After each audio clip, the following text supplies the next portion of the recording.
को सम्मान मिले, इसलिए विजय रथ लगातार चलेगा।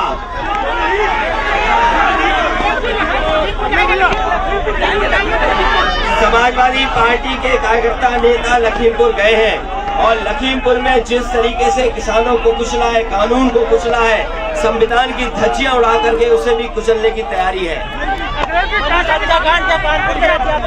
कानपुर इसलिए भी जरूरी है कि कानपुर में समाजवादी पार्टी ने लगातार विकास और काम किया है।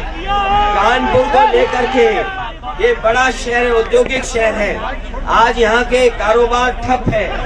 यही शहर है जो न केवल नौकरी रोजगार दे सकता है, बल्कि देश की अर्थव्यवस्था को भी मजबूत करने का काम करेगा। कानपुर के कारखाने शुरू हों, व्यापार बढ़े और रोजगार के अवसर भी यहीं से पैदा भी होंगे। इसलिए कानपुर समाजवादियों के पक्ष में पुराना ऐतिहासिक शहर भी है।